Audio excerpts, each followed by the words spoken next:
আসসালামু আলাইকুম প্রিয় দর্শক, আশা করি সবাই ভালো আছেন। আশা করি প্রথমেই লাইক দিয়ে ভিডিওটা দেখা শুরু করবেন এবং শেষ পর্যন্ত দেখবেন। যদি ভালো লাগে তাহলে অবশ্যই কমেন্ট করবেন, শেয়ার করবেন আর সাবস্ক্রাইব করতে কিন্তু ভুলবেন না। তো আজকে একটা দুর্দান্ত ভিডিও শেয়ার করব।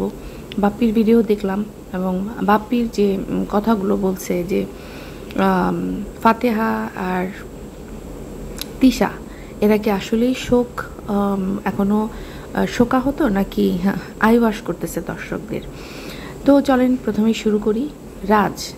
রাজের এক যে মহৎ উদ্যোগটা নিয়েছে, তার বাবা মাকে নিয়ে যে সেই স্বপ্ন পোষণ করেছে যে তার বাবা মাকে উমরা হজ করাবে, সত্যি আমার অনেক ভালো লেগেছে।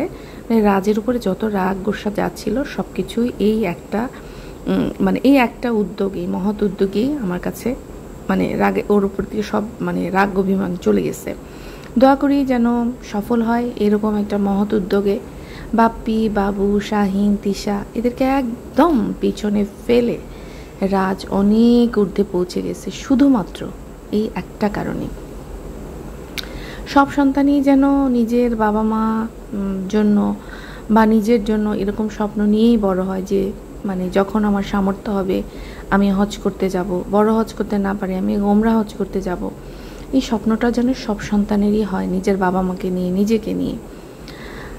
বাপ্পি এখনও কতটা অন্ধকারে ডুবে আছে দেখেন। নিজের মাকে হজ তো করায়নি, আরও অনেক কিছুই, তার মায়ের অনেক দায়িত্ব সে পালন করেনি। অথচ এখন যখন মা বেঁচে নেই, তার জিনিস, টাকা পয়সা সমস্ত কিছু লুট করাতে ব্যস্ত। আজ আমার কেন জানি মনে হচ্ছে জানেন, আল্লাহ যা করেন ভালোর জন্যই করেন। একবার ভাবেন তো, এই শারমিন যদি সংসার করতো এখনও, তাহলে কি এই মহৎ উদ্যোগ আদৌ নিতে পারতো রাজ? অসম্ভব ছিল। কারণ আমরা দেখতে পেয়েছি যে রাজের বাবা যখন অসুস্থ ছিল তখন শারমিন কি করে খরাতিদের মধ্যে টোকায়া মুখটা কালো করে তার বাবাকে পয়সা দিচ্ছিল। এটা কিন্তু খুবই অসম্মানজনক একজন বাবার জন্য। হতে পারে আমার শ্বশুর, তাকে আমি পছন্দ করি না, কিন্তু একটা ছেলের জন্য কিন্তু এটা খুবই অসম্মানজনক যখন তার ওয়াইফ তার বাবাকে এরকম করে চেহারা কালো করে খুঁটিয়ে একটা করে টাকা দেয়, যেটা রাজ তখন ছিল না রাজের মধ্যে। তো সেই জন্য না, সহধর্মিনী বলেন, লাইফ পার্টনার বলেন, খুব ইম্পর্টেন্ট একটা জায়গা। কিন্তু শারমিনকে আমরা দেখেছি যে তার সংসারের ব্যাপারে সে কতটা উদাসীন ছিল। সে বেশিরভাগ টাইমই বাবার বাড়িতেই চলে যেত, তাই না, কাজে ফাঁকি দেওয়ার জন্য। আর শাশুড়ি আসলে দেখতাম যে শ্বশুর শাশুড়ি যখন আসতো, বা শাশুড়ি কেন আসতো, তখন শাশুড়ি আসতো যে বউ রান্না করতেছে না, ছেলেকে একটু রান্না বান্না করে দিবে, তখন দেখতাম যে শারমিন চেহারাটা পাতিলের মতো কালো করে রাখতো। রাজ তো শ্বশুর বাড়িতে বেশিরভাগ টাইম থাকতো, বাবা মায়ের খোঁজ নেওয়ারও সময় পেত না। এমনটা বিয়ের এই যে 4 মাসের মধ্যে 3 মাসেই দেখলাম যে রাজ শ্বশুর বাড়িতেই বেশিরভাগ টাইম পড়ে থাকতো, কারণ শারমিন তো ওর বাবার বাড়ি থেকে আসতোই না। আর এগুলো আসলে বাবা মা যদি শুধরায় না দেয়, বাবা মা যদি ঠিক করে না দেয়, তাহলে কিন্তু এই ধরনের সন্তানরা কখনোই সংসার করতে পারে না দর্শক, যাদের এই যে বাবার বাড়িতে পড়ে থাকার একটা বাতিক আছে। তো দর্শকরা অনেক বকাঝকা করার পরে কিন্তু রাজকে লাইনে আনার চেষ্টা করছে এবং কিছুটা সফল কাম হয়েছে। সেটা হয়তো আল্লাহর ইচ্ছাতেই, ওই যে শাশুড়ি একটা কি বাজে কথা বলছে, তারপরে সে শ্বশুরবাড়িতে যাওয়া বন্ধ করছে। দেখেন, অন্যদিকে দেখেন শারমিন সংসার পছন্দ করে না, বাবার বাড়ি পড়ে থাকতে পছন্দ করে, ভাইয়ের ব্যবসায় সাহায্য করতে দৌড়ে চলে যায়। তাই শারমিনের জন্যও ভালোই হয়েছে, সে এখন বাবার বাড়িতেই পড়ে থাকবে, যেহেতু তার সংসার পছন্দ না, ভাইয়ের ব্যবসায় সাহায্য করবে।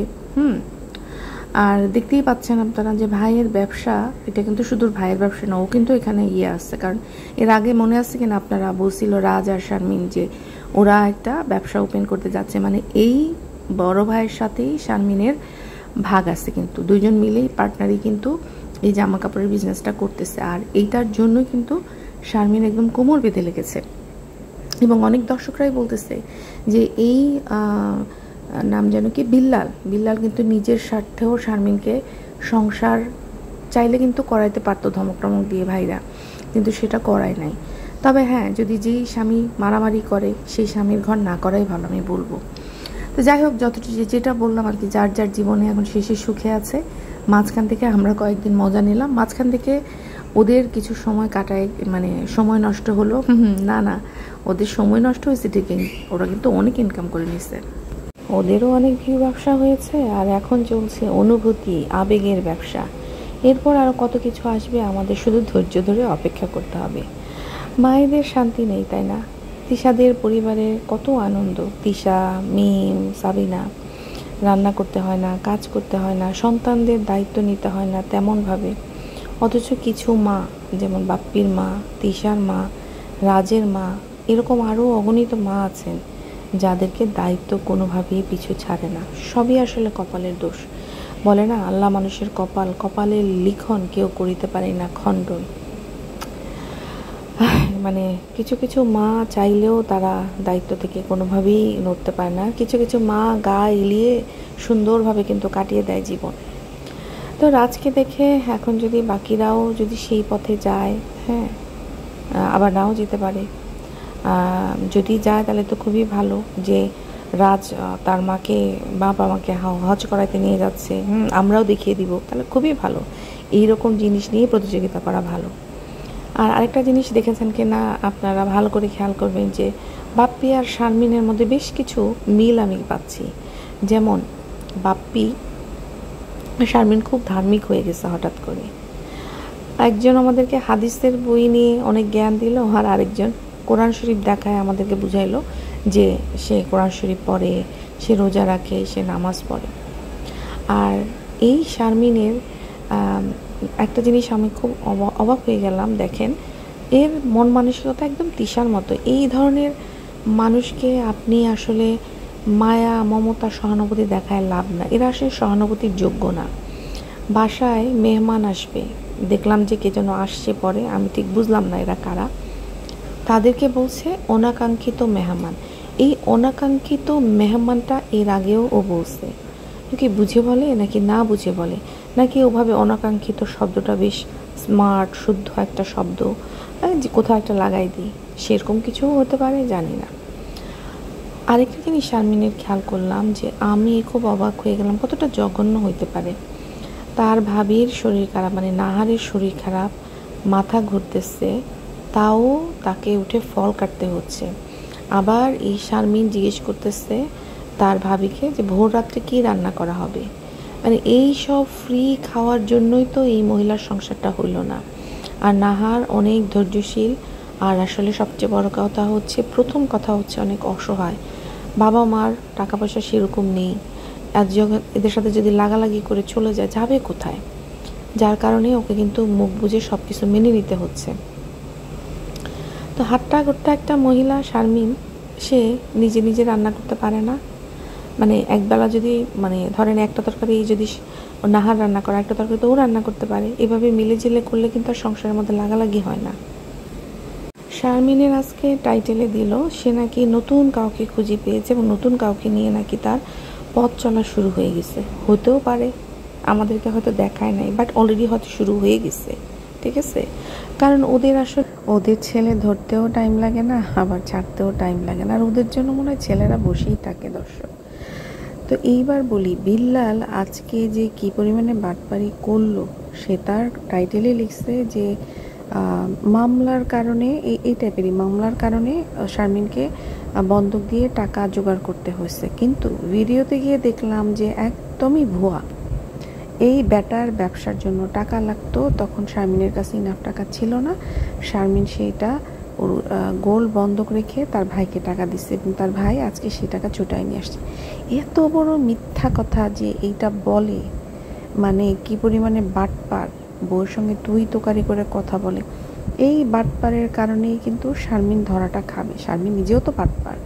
শারমিনের আজকে বসার ধরনটা দেখছেন, কি পরিমাণে অসভ্য একটা মেয়ে হইতে পারে। মানে তার ভাই ভিডিও করতেছে, সে জানে না তার ভাই তাকে বসছে কাপড় চোপড় ঠিক করে বসতে, না এই মহিলার কাপড় চোপড় ঠিক করে বসার কোনো রকম কোনো মানে ম্যানার্স আছে।